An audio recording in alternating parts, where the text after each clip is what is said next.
You're listening to an Airwave Media podcast. This episode is brought to you by PBS, home of Ken Burns. Ken Burns' films aren't just documentaries, they're national events, and his latest, The American Revolution, is the one you've been waiting for.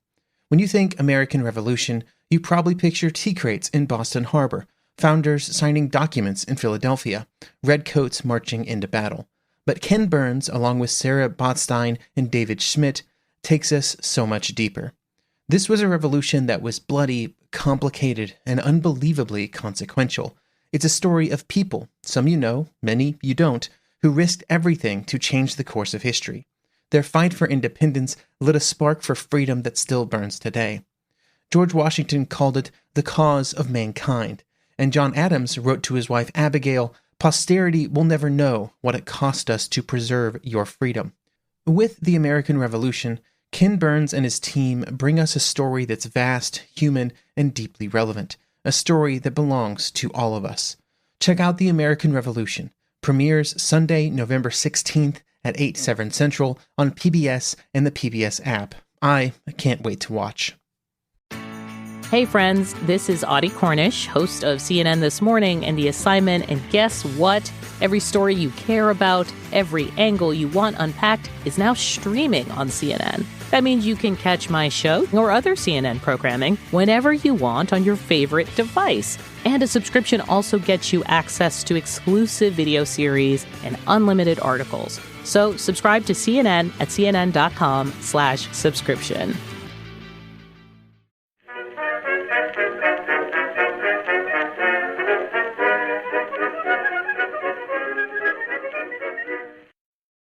Hello everyone and welcome to History of the Second World War.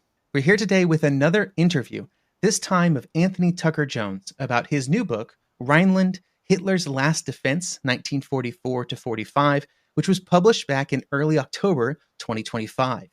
If you want to check out this book after we talk about it, or before we talk about it, or while we're talking about it, you can go to bloomsbury.com/US and use the code WorldWar20. That's WorldWar20 to get 20% off and free shipping. That's World War 20 as the code on bloomsbury.com/US. Anthony, thank you for joining us here today. Oh, thank you very much for inviting me on. So we're here to talk about your new book, Rhineland. As I always like to ask for books kind of about the later years of the war, sort of where are we at in the war when this book sort of begins? And what are the status of the Allied and German forces in Western Europe at that moment? Yeah, sure.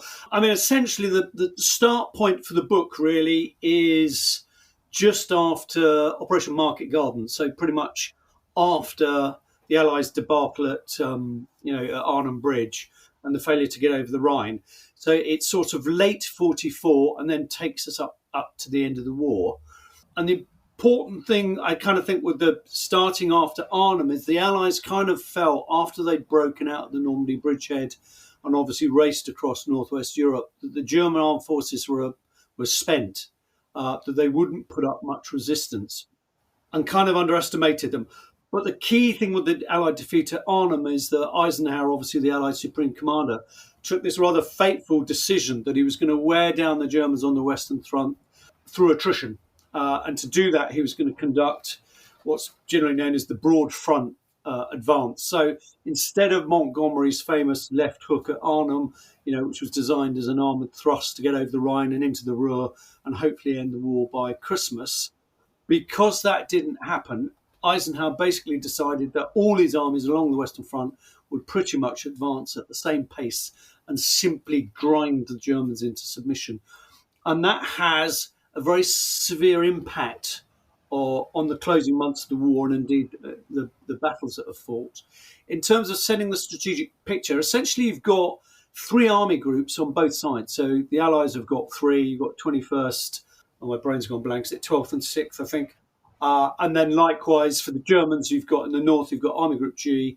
In the middle, you've got Army Group B, and in the south, no, got that around the wrong way. Army Group H is in the north, B is in the centre, and G is in the south. It gets confusing because the Army Group commanders keep changing during this period. So 1 minute they're in charge of one Army Group, the next minute they're in charge of another.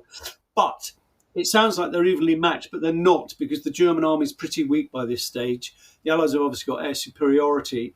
And most German divisions are supposed to be about 12,000 men. They're not.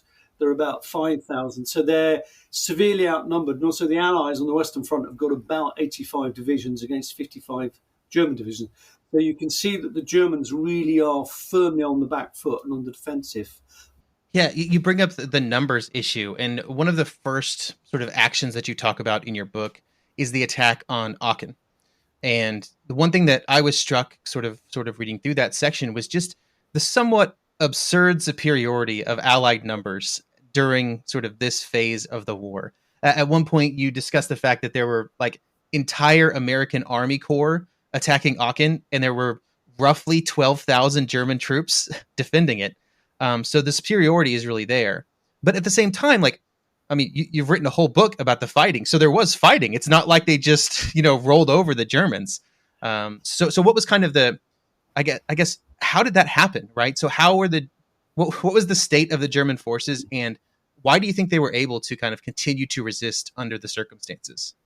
Well, I mean, picking up from where we've left on the strategic situation by the end of the war, what Hitler wants to do is launch decisive blows on both the Western Front and the Eastern Front. So that's his strategic plan to tilt the war back in Nazi Germany's favour. So that's what he wants to do. Aachen is, one of the things that inspired me to write this book is that we're kind of all familiar with, all the famous battles of Alamein, Normandy, the Falaise Gap, all this, Mortain, Arnhem, all this sort of things. But when it comes to the late war battles, people are sort of familiar with Monty's Rhine crossing, but none of the others. And in fact, there's a whole series of battles that were fought in the tail end of 44 and early 45, which are really joined up. And part of this, as I say, Eisenhower's campaign to grind down the Germans. But going back to Aachen, that's important for a number of reasons. It becomes the first German city to fall to the Allies. So for Nazi Germany, that's a real blow to morale.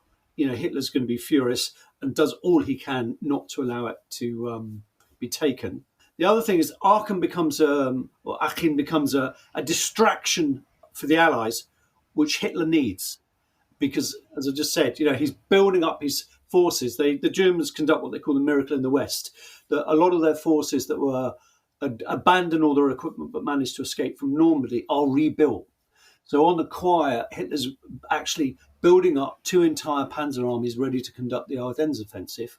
But while all the fighting's going on at Aachen, it's a distraction for the Allies. It's keeping them occupied. So it serves a purpose. Also, Aachen is if you like, the first test bed on what the Germans have called the West Wall. So during the 1930s, when France famously built the Maginot Line to keep the Germans out, the Germans did the same thing on their side of the frontier, and they built the West Wall, which the Allies knew as the Siegfried Line. They created the West Wall, which basically was a mirror image of the Maginot Line along the German frontier. And all those defences, post the Blitzkrieg campaign, so 1940 onwards, have been stripped out of all the equipment, and all that ends up being sent to the Atlantic Wall to fend off the opening of the Second Front. So Hitler has to play for time in the closing months of 1944 because he desperately needs the West Wall defences refurbished. So what he's going to do is he's going to fight a series of battles to the west of the Rhine and the west of the Siegfried Line, while the total organisation responsible for major military projects in Nazi Germany is frantically trying to resurrect all these defences. And as you can imagine, by late 44, concrete bunkers that have been built in the 1930s are not in a good state. The rats have got in, they've gnawed through cables. As I say, all the weapons are gone because they've moved them west. Inevitably, of course, with underground structures, the water's got in, so it's damp, they're all horrible. And in some instances, they couldn't even find the keys. The keys had been lost. Most of the minefields, obviously, that were defending in front of those, the pillboxes and bunkers, they'd all been lifted because the mines had ended up on the Atlantic Wall. So the Germans are frantically trying to refurbish the West Wall. Aachen has the unpleasant situation of being sandwiched between two belts of the West Wall. So if you're a German civilian in that city, it's not a good place to be. And Hitler leaves it, like he always does, to the very last minute to authorise the evacuation. In fact, the Nazi officials in the city authorise the evacuation, and then, to use a British expression, they leg it, they flee, they scarper, leaving the population in a complete state of disarray. And the German army sort of has to take over, try and oversee some of the evacuation. And while they're doing that, the American army is slowly encroaching on the city. So during sort of mid to late October, you've got this really fierce battle for the first German city that's going to fall into Allied hands. But one of the things you mentioned there, and gets mentioned several times throughout the book, is kind of the, I guess, the divergence of the German army on one hand, and then the Nazi Party officials that are kind of in control of these areas on the civilian side during this phase of the war. You mentioned in Aachen, and I know in other instances there are other disagreements. So sort of, I guess, is that something that was happening everywhere in these instances, like of maybe these two organizations not being on the same page? I'm assuming that did not do great things to their ability to resist the Allied attacks. No, I mean, I always find it interesting that most Western politicians relied on their senior commanders to conduct the war, whereas actually, as the war progressed, Hitler became ever increasingly, he micromanaged the German war effort, which of course stymied his generals and also denied them the initiative. You know, even someone like Stalin, who initially had very firm control over the Red Army, very quickly realised that actually his strategic planning and his control of the Red Army was not a good thing. It kept losing. So increasingly, he released his grip, if you like, on command and control of the Red Army and began to relax a bit and would let people like Rokossovsky and Zhukov and all the other, Konev, all the Soviet generals, he let them get on with it, particularly once they were experienced. Whereas in Hitler's case, and then obviously in the West, we've got Eisenhower and we've got Montgomery and Bradley and all the others. Whereas in Hitler's case, he wouldn't relinquish strategic control of the war. So certainly by late 1944, where they're regenerating German armies, most of the senior German commanders were going, the sensible thing to do here would be to withdraw east of the Rhine, on the Eastern Front withdraw west of the Vistula, and we can use both those panzer armies, rather than commit them to the Ardennes offensive, we could use them as very powerful, mobile counteroffensive forces. So in both instances, when the Allies try and cross those rivers, we can counterattack them. Now, the Germans don't really have much freedom of movement because of obviously our Allied air superiority. But it would have given the Allies severe pause for thought if an entire panzer army is the other east of the Rhine waiting to counterattack you the minute you come ashore. So that was the logical thing to do. Again, on the Eastern Front, they desperately needed reinforcements. So you've got 5th and 6th Panzer Armies, as I say, which are being... 5th Panzer Army is being regenerated from its losses in Normandy, and 6th Panzer Army, largely a SS, Waffen-SS outfit, is being brought together from scratch. So it's a new army. But Hitler was insistent that those two tank armies get to Antwerp. It denies the Allies the port. It slows down their war effort. He also hoped, he had this fantasy that the offensive would drive a wedge between the Americans and the British. And as we both know, relationships at times could be quite stormy. But ultimately, both Britain and America and the other allies had their eye on the ultimate goal, which was the defeat of Nazi Germany, and were prepared to bury their differences until that was achieved. But Hitler got it in his mind that if he could drive sufficient wedge between Britain and America, and also with the Soviet Union, that it might be possible to get a separate peace deal with the Western Allies. And if that happens, he could then turn the bulk of his forces east and defeat the Red Army. So this was his sort of long game, if you like. But of course, his generals knew that they simply did not have the resources to do that. They were, firmly fighting a defensive battle. But Hitler kept overriding them. So all of them knew that the Ardennes was not going anywhere. They didn't have enough fuel. They didn't have fighter cover. It was a complete waste of time and resources. But Hitler insisted on doing it. Not only does he end up exhausting 5th Panzer Army trying to get to Antwerp, once he calls off the Ardennes offensive in the new year in 1945, he also sends 6th Panzer Army off to Hungary to conduct a counterattack against the Red Army. So you can see how he's overriding his generals and sort of frantically hoping that at some point he's going to achieve a major victory. which deep down his generals know simply is not going to happen. The Ardennes Offensive is maybe one of the most famous examples of kind of Hitler, especially in the West because of who was being attacked. One of the most famous examples of Hitler kind of directing the war. But one of his most consistent things from probably like 1941 onwards was this idea that the Germans should never give ground that they have captured, right? Yeah. Very famous happening on the Eastern Front quite early. And that happens here in the West as well. You know, he's constantly giving orders that like, you have to fight where you stand, die where you stand if you have to, but you can't give up ground. Like, are there examples of that during sort of the time period of this book that kind of stand out to you as particularly maybe harmful to the German war effort overall? Yeah, I mean, you're spot on, because ironically, although everyone learned that fixed defences in 1940 were not a good thing, you know, the Maginot Line just didn't do what it was supposed to do because the Germans ultimately went around it because the French couldn't build it far enough north to keep them out. Hitler developed sort of by late 42 and certainly by 1943 this fortress mentality. And he got it in his head that if towns and cities were held as fortresses, if they held out behind enemy lines, he would then conduct a counterattack, which would relieve those forces that were trapped. That would then become a springboard for a bigger attack, and they would drive the enemy back. Now, on a number of occasions, that famously worked on the Eastern Front. And Hitler got it in his head that was a good recipe for victory. Whereas, of course, what it actually did was it denied his generals again. It denied the initiative.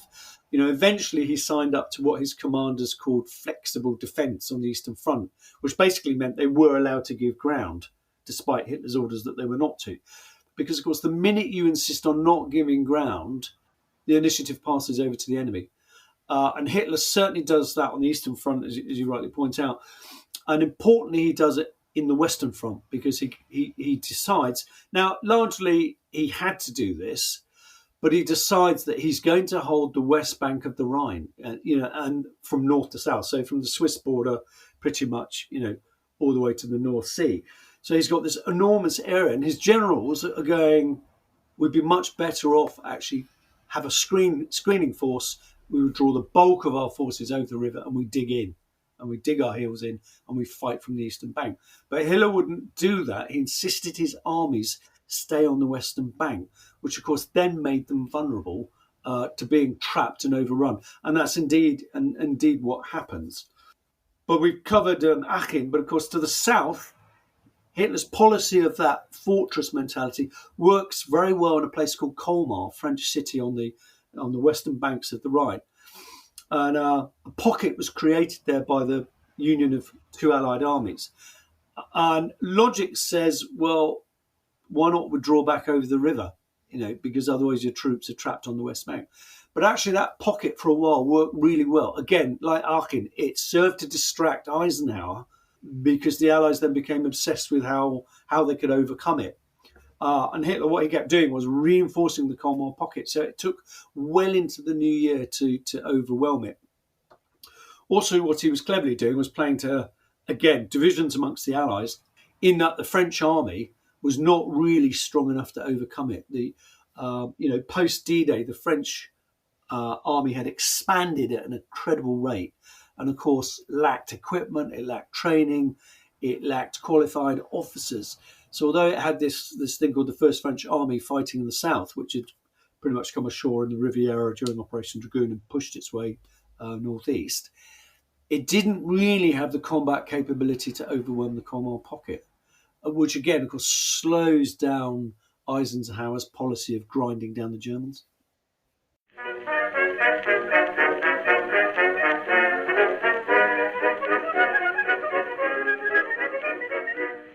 This episode is brought to you by PBS, home of Ken Burns.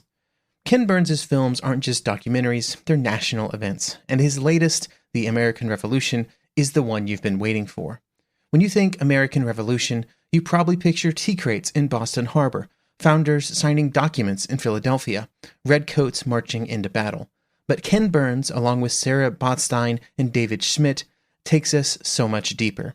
This was a revolution that was bloody, complicated, and unbelievably consequential, It's a story of people, some you know, many you don't, who risked everything to change the course of history. Their fight for independence lit a spark for freedom that still burns today.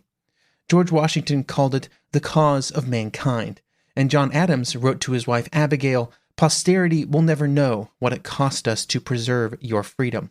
With the American Revolution, Ken Burns and his team bring us a story that's vast, human, and deeply relevant, a story that belongs to all of us.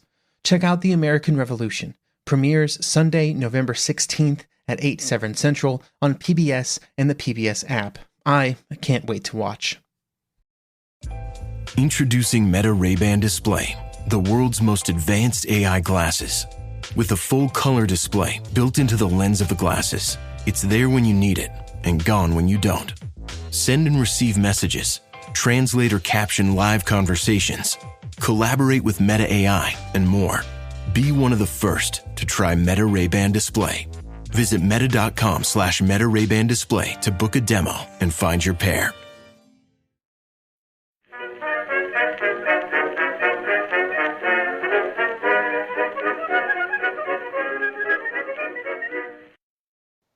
One of the other things I noticed throughout your book is the Germans still love to relieve officers of command when they don't succeed in situations in which they could never have succeeded, right? So, at this phase of the war, you're still seeing generals replaced, generals removed from command. Do we feel like that had an influence on events, or at this point, is it almost too normal for the German forces to be constantly switching commanders, and maybe they're just more used to it? No, I mean, it's a disaster recipe because it means you don't have continuity. I'm going from memory, but I think it was 7th Army in the south, one of the German armies. It had something like half a dozen different commanders in a space of 6 months. Hitler kept changing the commanders, and we can come on to this in a minute. Also, at a crucial moment, he replaces Field Marshal von Rundstedt, who's Commander-in-Chief West. He replaces him at a crucial point in the moment. In the fighting, with someone else who is eminently not qualified for the job. So, yeah, you're right. It's detrimental to the German war effort because Hitler plays, and he did it on the Eastern Front as well. He constantly plays musical chairs, kind of thinking, actually, do you know what? If I just change it with, I need someone that's on the same, march into the same tune as I am. So I'm going to replace them because they've not done what I wanted them to do. Which, of course, for an army is pretty demoralising, having your, what's effectively the chief executive officer keep being changed constantly. It's not good. But he did it. He did it a lot. And also, what it meant was, particularly in the closing stages, once the Allies are beginning to, squeeze the German armies up against the western bank of the Rhine, you end up with this sort of farcical situation where quite often generals are about to swap places and they're on the road. You get the instances of quite a few senior commanders are captured by the Americans because the American armies are dab hand at what they called hitting the Germans on the run. Patton exemplifies that. Doesn't matter about supply lines, doesn't matter about chain command, just press ahead all the time, keep the Germans off kilter all the time. And he was really good at that.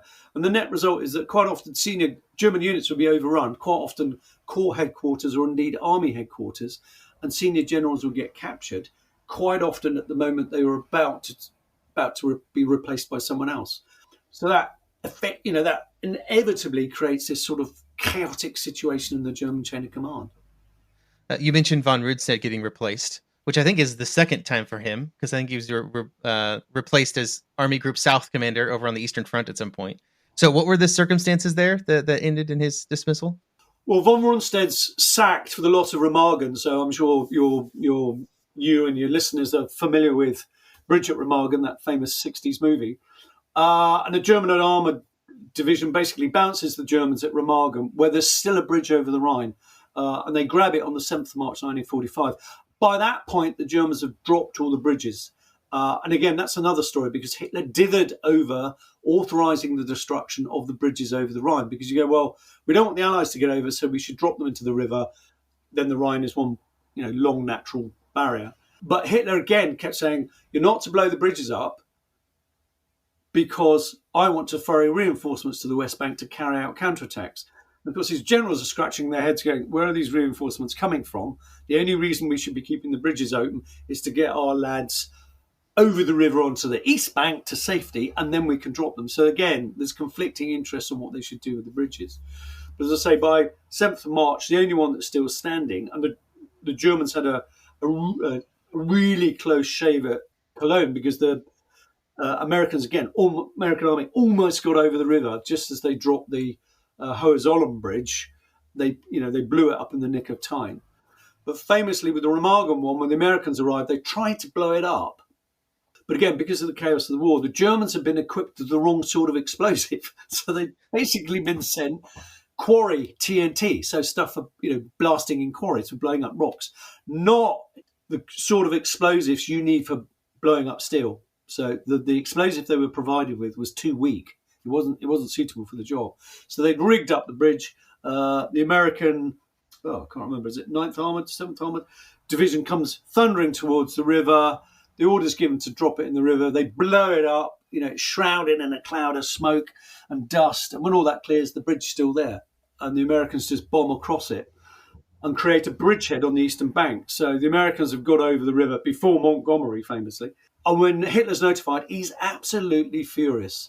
And in fact, it's unfortunate for all the local commanders, because then there's a witch hunt and there are trials. So the senior officers on site are then put on trial for dereliction of duty because the bridge wasn't dropped. One of them foolishly goes off to get help, so it's done for desertion. So a number of senior officers are executed, through no real fault of their own. But again, Hitler's looking for scapegoats. But amongst the scapegoats are von Rundstedt, who gets a call and goes, basically Hitler says to him, you've let the Americans over the river. I'm going to replace you. And like you've just said, von Rundstedt's quite used to being replaced. If you remember, he actually was in command of the German armed forces, in France facing D-Day, but had got the sack for not stopping the Allied landings. So von Rundstedt is replaced, and bizarrely, Hitler summoned Field Marshal Albert Kesselring from Italy. Now, Kesselring is actually a Luftwaffe field marshal, but turns out to be a pretty good field commander. And he'd conducted a really good, dogged defence, German defence in Italy, to slow down the Allied advance up the Italian peninsula. So he could have done a good job there. But of course, commanding in Italy, where it's a very narrow front and it's mountains, was completely different to being put in charge of the Western Front. And indeed, poor old Kesselring, who was recovering from a car accident in Italy, basically said to Hitler, I'm not the man for the job. This is out of my comfort zone, coupled to which I don't want to leave my guys. I've been commanding in Italy for some considerable time. I don't want to leave them. I want to see this out with them. And Hitler basically went, well, it's not up for debate. Get yourself north to the Western Front. So Kesselring turns up and inherits this awful, situation, and is completely not qualified to do the job. He's a competent enough general, but it's not what he's used to. Coupled to which, he doesn't have the resources to really conduct a credible defence. So you kind of go, Hitler shot himself in the proverbial foot, because he's got rid of von Rundstedt, who he just as well had left in place, quite frankly, and replaced him with Kesselring. He's not qualified to do the job on the Western Front, but also then means Kesselring has to be replaced in Italy. So again, a crucial time in the war for Germany. This was just an ill-conceived idea. One thing I meant to ask earlier, but I'll ask now, is you mentioned the West Wall, kind of these series of fortifications that were built before the war, and some of the challenges that they had after sitting there for 5 years and being constantly robbed of weapons and mines and all that. What did the Allies think they were getting into with these German defenses? Like, were they expecting, something really impressive that was going to be really challenging? Were they expecting to just walk all over them? Kind of, where were they at on that spectrum? Well, essentially, I characterise the Battle of the Rhineland really as the battle for the forests, because much of the West Wall was built through large swathes of forest in Western Germany. So, of course, that adds to the Allies' woes as well. It's fighting in forests. It's a defender's paradise, and much of the West Wall was actually built. The great chain of the West Wall is built through forests, so that adds to the Germans' defensive capability, if you like. To the north, Monty's option is basically to turn the flank of the West Wall by striking out the Netherlands. So basically, he makes up for his defeat at Arnhem by striking southeast through the Reichswald forest and then through the Hochwald forest or Hochwald forest, which screen the Rhine. He'll then get to the Rhine, but he's got to cut through German defences in those forests, so that's not great. And then, like further south, obviously when we were discussing Aachen earlier, you've also got, once the Americans had captured that city, they've then got to get through the Hürtgen.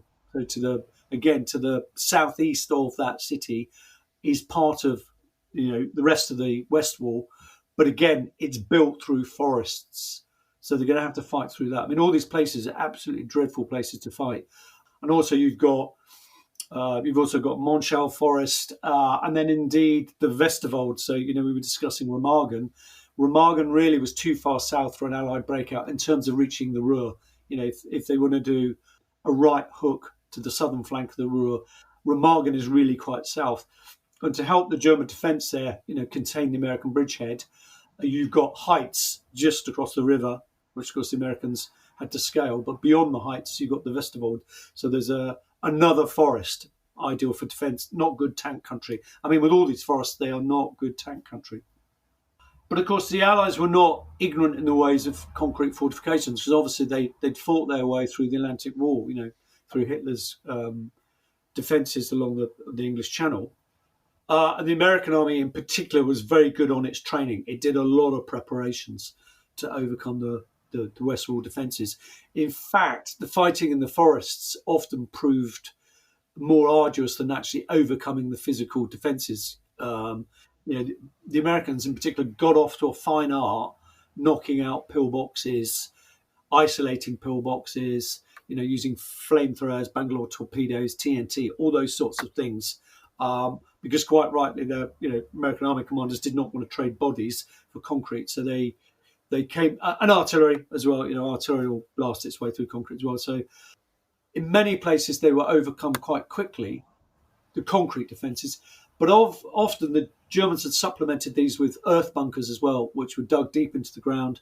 Obviously, there's a lot of timber available because they're built in the forests. So they've got timber and earth roofs, which are usually, to a reasonable degree, mortar and artillery proof. So they quite often actually proved more of a problem, ironically, than the concrete ones. But as I say, that the whole fighting on the west bank of the Rhine really does devolve around a series of battles for heavily forested areas. The Americans, in fighting their way through the Hürtgen, that battle pretty much lasted until mid-December, ironically. Again, Hürtgen proves a good distraction for the Germans, because by the time the Americans had overcome the German defence in the Hürtgen forest, it's at that point that the Ardennes offensive commences. So you can see why the Allies were slightly distracted by and didn't notice entirely the rejuvenation and the gathering of German armies ready to conduct Operation Watch on the Rhine, because they were sort of preoccupied elsewhere. Famously, the Ardennes was a quiet sector where either badly mauled American divisions or green ones that had freshly arrived from America, were being acclimatized. It's one of the reasons why the Germans were able to make reasonable progress at the start of the offensive, because it was deemed to be a quiet sector. Because the Western Front itself during the winter was not quiet, because there was plenty of fighting going on elsewhere. One of the things you kind of touched on there, and one thing I really wanted to make sure we talk a little bit about is, we've spent about 31 minutes so far talking about just complete disasters for the Germans at a strategic and operational level. Horrible decisions made by commanders, leaders, and Hitler and everybody else. But when you read about the fighting, like, this is serious fighting. Like, the German forces are not just being rolled over by the Allies. They're not just, running away. Like, there is serious fighting in a lot of these instances. And even though by this point the German troops are, they are scraping the bottom of the barrel at this point for manpower, do you get a sense of how or why the German forces were able to, even this late in the war, given their manpower and equipment situations, what made them able to continue to resist in this way and cause so many sort of Allied casualties? Two key factors, really. One of them is loyalty. particularly with the German officer corps. They have taken an oath of loyalty to the fatherland and Hitler and will not break that under any circumstances on the whole. And the other one is they are fighting for the fatherland. So the rank and file know that it's vital to keep the Allies away from the Rhine for as long as possible, because that's keeping them out of Germany. Once they're over the river, they are going to be thrusting towards the Elbe, towards Berlin, towards Hamburg and everywhere else. So your average German soldier understood that, they're fighting for the homeland. So why would they give up? I'm sure you probably remember that famous movie, Fury with Brad Pitt. I think there's a line in that at some point where one of the American characters says to the other, why do they not just give up? And, the answer to the question is, well, would you? If you were fighting on American soil or British soil, would you give up in the face of an invader? So that's the situation that the Germans are in. And also, again, from a ground level view, on the whole, a lot of German troops were not really aware of how dire the position is, because obviously they don't have the bigger picture. They don't know about the strategic bomber campaign and the toll that's taking. If you're on the Western Front, you're probably not too aware of what's happening on the Eastern Front. Particularly in the run-up to the Ardennes offensive, German morale was boosted quite considerably because, of course, in those concentration areas where they gathered all those troops, your average soldier was amazed when they saw, new artillery, new panzers rumbling along the roads, ready to conduct this major counter-offensive. It's all this new equipment. So for a while, German morale was boosted. And even when they began to sense maybe all was lost, they didn't want to give up, because they knew, well, if they do, then Germany is overrun and occupied. So they didn't really have much choice. I mean, again, the prime example of that is General Walter Model, who's in charge of Army Group B. So essentially, in the middle there, facing the main fury of the Allied attacks towards the Rhine. He's got the bigger picture. He knows what the situation is, particularly after the Ardennes offensives failed. He knows that they should withdraw east of the Rhine, but he's not allowed to. He's in a terrible position, but he remains loyal to Hitler and the fatherland. So he's not going to do anything and above that will jeopardize the chain of command. That's something for the Germans is, and to be fair to the Allies, the chain of command is sacrosanct. Because again, you just think, well, why do they carry on fighting? Why don't they surrender? Why don't they do this? Well, it's because the chain of command is sacrosanct. And we can get on to this when we talk about the Ruhr pocket. That affects Model's decisions when it comes to the very end of the battle, is that he won't do anything off his own back. He won't show any initiative because he's not allowed to. And as we discussed earlier, in many ways, that's what stymies the German officer corps. They're very competent, very good at what they're doing, particularly 1939 to 42. They were really good at what they're doing, and they knew what they were doing. But their loyalty to Hitler prevents them from, certainly openly, questioning Hitler's decisions. And also, in the wake of the July 1944 bomb plot, the attempt to kill Hitler, that was conducted by the German army. So increasingly, Hitler relied on the Waffen-SS because he didn't trust the German army anymore, which is why increasingly we see his reliance on the SS, because they'd worked miracles on the Eastern Front. He increasingly hopes they're going to work miracles on the Western Front, which is why the bulk of 6th Panzer Army was effectively, it was SS divisions. Hitler hoped that they would achieve wonders like they had done on the Eastern Front. So there's that. Also, so Hitler doesn't trust the German army, despite the fact they're on the whole, I say, because obviously you had the plotters that tried to kill him, and Operation Valkyrie, where they hoped they were going to conduct a coup.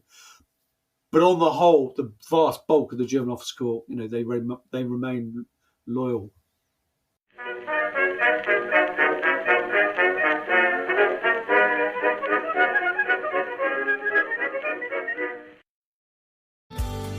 Getting ready to step into your career era? Set yourself apart with Adobe Creative Cloud Pro for students. Hone your skills with apps like Photoshop, Illustrator, Premiere Pro, and more, powered with the latest in creative AI. Students save over 55% so you can build a portfolio you're proud of. Launch your future with Adobe Creative Cloud Pro for students. Visit adobe.com/students to learn more.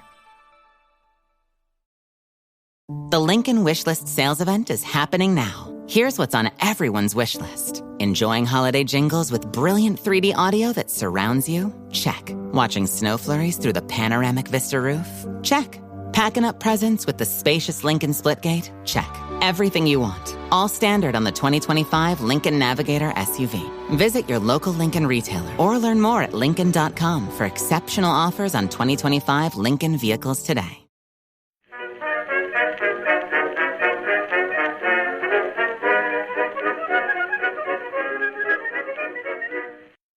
So we've talked a little bit about some of the stages of the battle. You start on the west of the Rhine. They get pushed back to the river. They blow most of the bridges, but then the Allies get across the river. And then you mentioned there kind of the Ruhr pocket, which is kind of, I guess, the end game in this area, right? It's kind of the end stages. So what happened there? Sort of how was the pocket formed, and what was the resolution kind of that situation? To set the scene, of course, Montgomery conducts this set-piece battle, Operation Plunder and Operation Varsity. So Plunder is the amphibious assault across the Rhine. Once he's cleared the Reichswald and the Hochwald and he's got to the river, he then spends all his time building up this enormous amount of equipment and forces, landing craft, Buffalo assault vehicles, all the kit that he needs. Spends a lot of time building. The Germans know perfectly what's going to happen, although Monty's preparations are screened in, this thick smoke. It's pretty obvious he's going to strike between Wiesel and Ries. And they've only got essentially 3 weak parachute divisions defending that area of the river. They've also, behind it, they've got this grand sounding thing called the 47th Panzer Corps, commanded by General von Lutwitsch, with 2 armoured divisions. You go, well, that's quite powerful. And you go, well, no, because one's a Panzer Grenadier division, the other one's a Panzer division, both of which are very weak, don't actually have any tanks. They've got assault guns, which are not... Panzer divisions with no tanks. Yeah, no tanks. They've got assault guns and self-propelled guns, but very, very, very weak.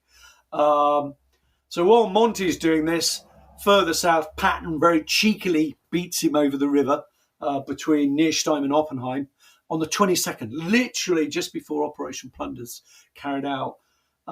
Again, Patton sort of hits the Germans on the run and gets his guys over the river, and he phones up Bradley to tell him, US Third Army is over the river, we beat Bradley. And then he goes, but don't tell anyone.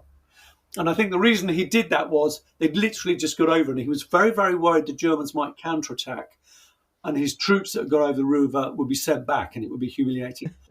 So he waited for a few hours as that bridgehead slowly got bigger and bigger and bigger, because the Germans simply did not have sufficient troops to contain it, let alone counterattack.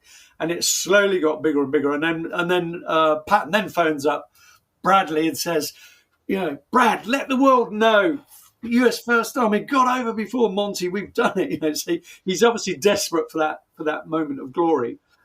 So Patton gets over. Monty then gets over to the north. So you've got Patton to the south of the Ruhr. You've got Monty to the north of the Ruhr. And then further south, you've got Patch's 7th Army. That goes over on the 31st at the end of the month. Is that right? Yeah, well, towards the end of the month. And likewise, the French conduct an assault across the river further south towards Stuttgart. And we can chat about that a bit if you want in a minute.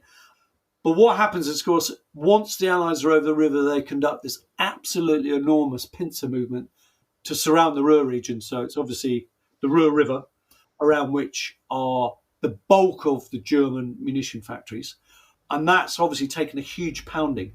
After the Casablanca Directive in 1943, the Allies had made destruction of Germany's war industries a priority. So it actually sparked the aerial battle of the Ruhr from 43 onwards, which involved the cities of the Rhine as well. So all the cities along the Ruhr and all the cities along the Rhine, bombed mercilessly.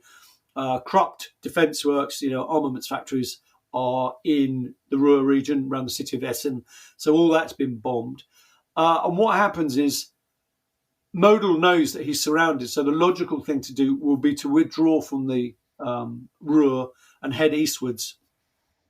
For him, the next defensive line is pretty much going to be the Teutoburg Forest. So there's another forest. But by that stage, the Red Army's pressing on Berlin and Hitler's got more pressing matters. So he instructs Model to stand fast in the Ruhr and fight there. Again, he comes up with this fantasy that he's got a new army, 12th Army, which is being put together on the Elbe, and the idea is that will hold the Americans there. But he gets this fancy idea that actually 12th Army will march to the relief of Army Group B, and rescue Model, which of course is complete nonsense. They don't have the firepower to do it. So Model finds himself trapped, and of course, again, in the German mentality as well, it's the Ruhr, there are all the weapons factories there, so they can re-equip his army. It's all complete nonsense. And Model knows it. Effectively, the Ruhr pocket gets shut off on the 1st of April, and then it's cut in two in mid-April, into two smaller pockets. And it's all over. And Model's generals, they keep going to him, basically saying, what are our orders? Is it time to surrender? And Model keeps saying, no, we're to fight on. And then what he does is he slopes shoulders and he says to his commanders, well, you can make the decision whether to break out or surrender. It's up to you. So he sort of abrogates responsibility. Your whole purpose for existence as a military leader is to make those decisions, right? As I point out in the book, I mean, the defense of the Ruhr, which really is the culmination of the Rhine battles, turns into an utter and absolute shambles. But it goes back to what you said earlier about why did the Germans not give up? Because actually discipline and command and control, even at this stage, remains intact. I mean, it's quite remarkable that the Germans keep on fighting, but they've got no petrol, they've got no ammunition, they've certainly got no air cover. So they're in this terrible predicament. And a lot of certainly divisional commanders don't really know what they're supposed to be doing. At one point, Hitler finally authorises Model to conduct a breakout to the east, with a view to linking up with other German troops. By which time it's too late. Model authorises 2 divisions to make a feeble attempt, so they go through the motions to keep Hitler happy, knowing full well, again, they don't have the combat power to break out. And what you end up with is commanders on the ground sort of slowly surrendering to the nearest American commander that they can find. I liken it to Dien Bien Phu. Do you remember the famous French defeat in Indochina? The French never surrendered. What was it? The expression, I think, the defence died away, because French military honour dictated that they were not to surrender. So they basically overrun, and it was a fait accompli. And the Germans sort of end up with that situation themselves. They've got over 300,000 troops. It's an enormous pocket, enormous number of troops trapped in the Ruhr pocket, not really knowing what they're supposed to be doing, not knowing where they're going. They withdrawing, they staying. There aren't any natural defences really in there. They can hold the river for a bit, but that's not going to buy them much time. And in the end, what happens is pretty much most of the generals start surrendering anyway, regardless of Model's attitude. And Model's headquarters are bombed during this period, and he's almost killed. And I think at that point, his spirit's completely broken. So he disperses his headquarters staff, and then he goes on the run, which again is just not a responsible thing to do. But I don't think by this stage he's thinking straight. He's just... And he knows that he should have authorised the surrender, but he knows he can't break his oath of loyalty to Hitler. And also, tragically, he knows he doesn't want to be taken prisoner because there's a good chance he might get handed over to the Russians to face allegations of war crimes on the Eastern Front, where he'd served as a commander. And if that happens, he's facing a new sort of firing squad. So he ends up committing suicide. I mean, he just wanders off into the woods and tells his aide that, once he's done it, that they're to bury his body so nobody finds it. Tragically, before that, as I cite, a few weeks before this, a few months before this, he'd actually spoken to his wife on the telephone, and she'd said to him, "What do you want me to do with the uniforms and the medals that you still had at home?"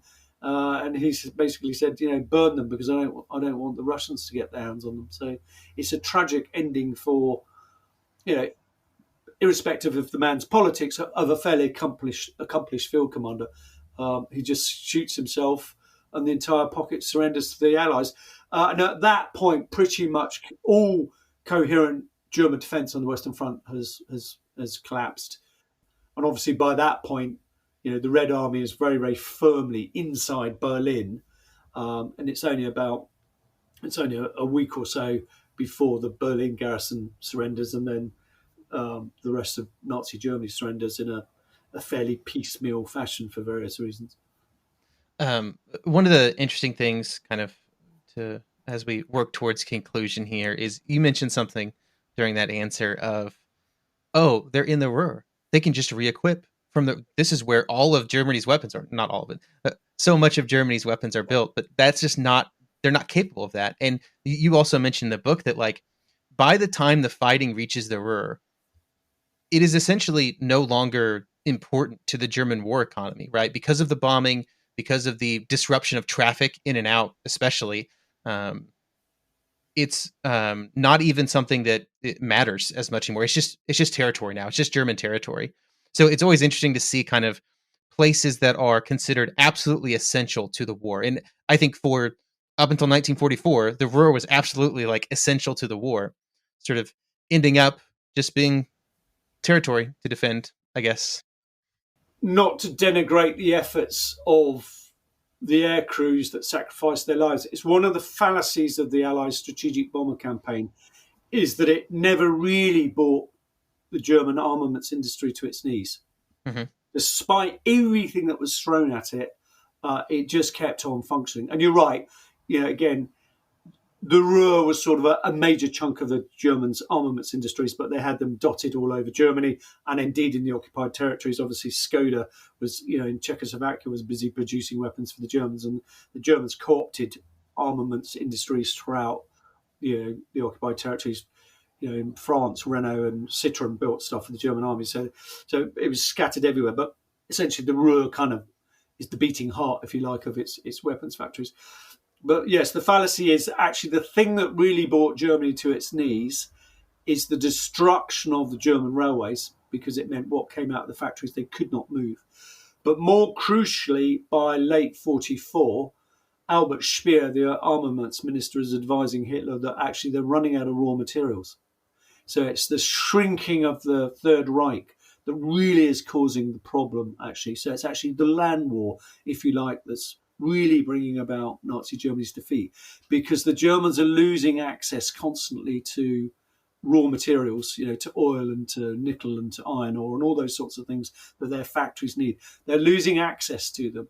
And slowly but surely, they're using up the strategic stocks that they've built up. So Germany really has reached crisis point in terms of petrol and aviation fuel. You have this ridiculous situation where in lots of German airfields they were having to use horses to move aircraft around the runways and out of the hangars because they didn't have enough petrol for the petrol-driven vehicles. And again, a lot of the German factories really are grinding to a halt, not because the production plant has been bombed, but simply they don't have the stuff, to produce the tanks or the rifles or the artillery because they've run out of it. And certainly in the Ruhr, that's very much the case. Again, it's one of these ridiculous notions that Hitler and some of his inner circle had that, well, Model will be all right because he's in the Ruhr and he's got access to the factories so they can provide him with equipment. It just, the German armament industry had completely run out of steam by that stage.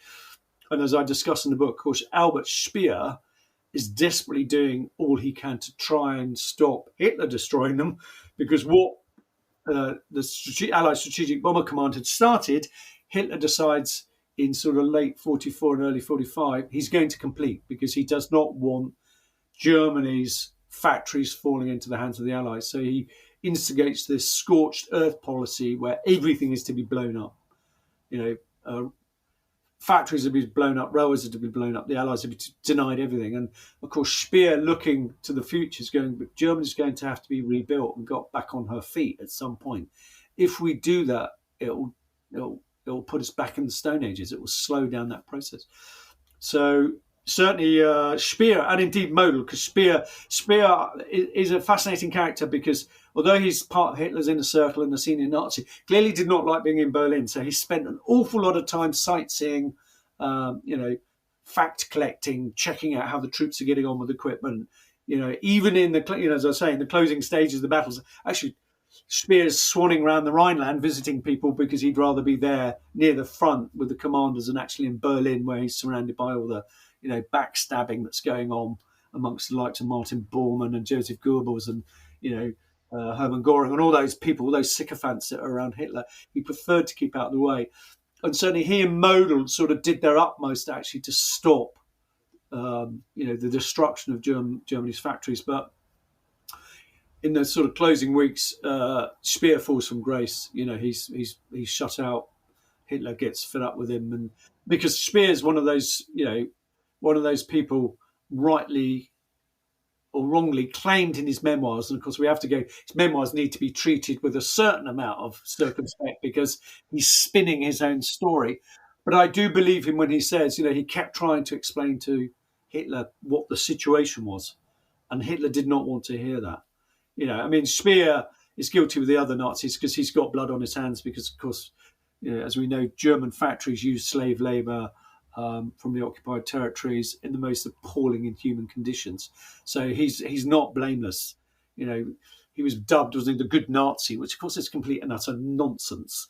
But that's how he tried to spin it. But he did do his utmost in those closing months to try and do what he could do to save Germany's industries, because he knew they were going to need them again. One thing I often like to ask historians is, you've just written this book. You spent a lot of time researching, thinking, writing about these events.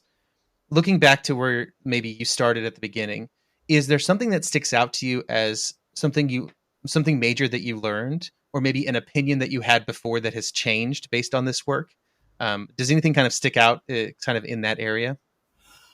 This book's actually, it wasn't planned this way, but the book's actually forms part of a trilogy. And there are three, this is the third book I've written, looking at the Second World War on the Western Front from the German perspective. So I've done one called The Devil's Bridge, which looked at the German defeat of Operation Market Garden and how the Germans had achieved that.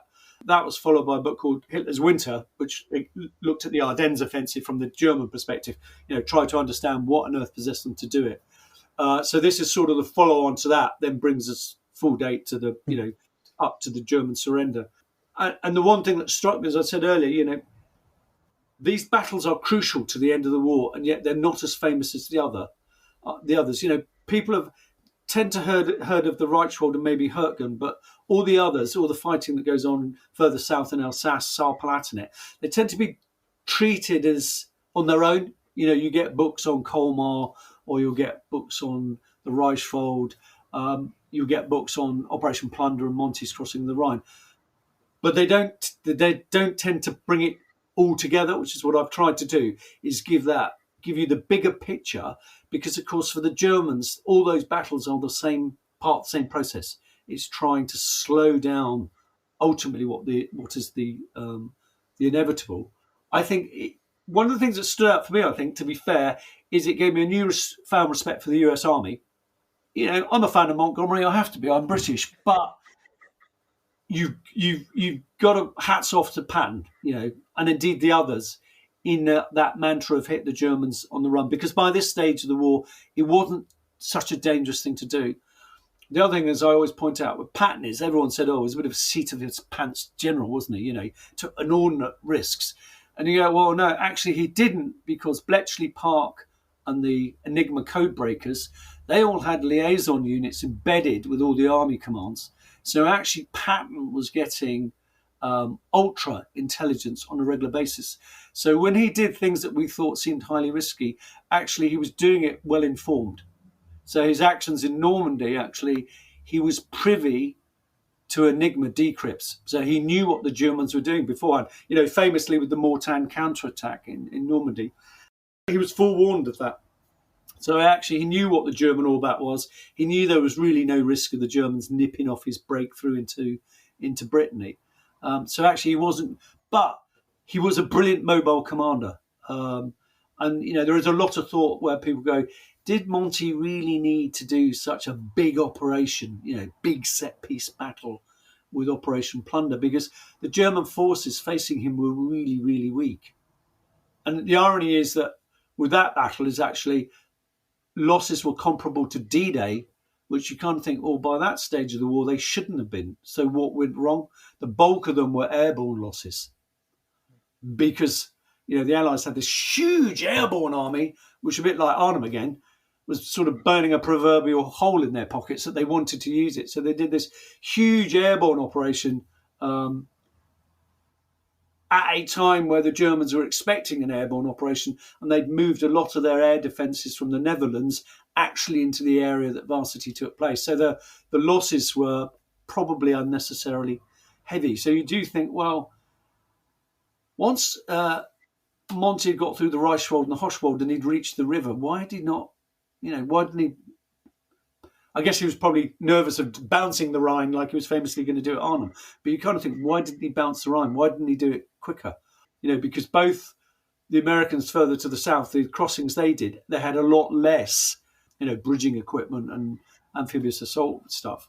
And I think I mentioned earlier that, the French did an unauthorized crossing at corps level to the very south, because, of course, French politics came into play.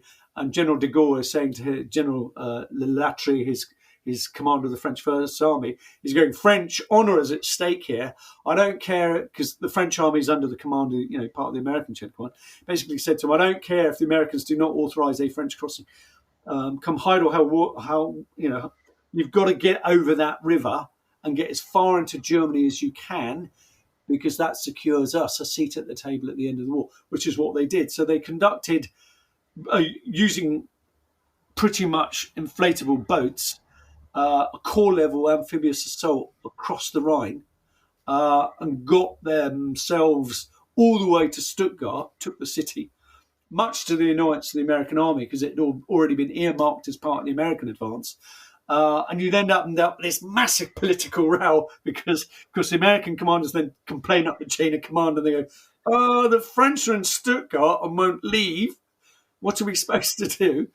And it goes all the way up to Eisenhower, basically goes to de Gaulle, that's not part of your area of occupation, leave. And de Gaulle goes, no. And then Eisenhower pretty much says, well, as we both know, the French army is reliant on American supplies, fuel and ammunition, and if you don't withdraw from the city, we'll cut you off. So he duly withdrew the bulk of his troops. I think he left a French military governor there, just to annoy the Americans further. But you had, so again, the Battle of the Rhine had all this, for the Allies certainly, had lots of politicking going on, because obviously the Americans wanted to be over before the British. The French didn't want to be left out on the axe, so they do their own crossing. To be fair to the French, in the face of a fair level of resistance, I mean, they were never in danger, I think, of being thrown back across the river. But again, for the French, it was a bit of a gamble. It would have been humiliating for de Gaulle if his troops, once over the river, had been, badly mauled, which luckily they weren't. Well, thank you so much for coming here and talking about your new book, which I did not know was the third of a trilogy until you just mentioned it. So thank you for all 3 books. That's a good advertising plug, isn't it? Yes. Great getting that in there at the end. Yeah. Thank you so much for talking to us today, and I hope you have a wonderful rest of your day. Excellent. Thank you very much for having me on.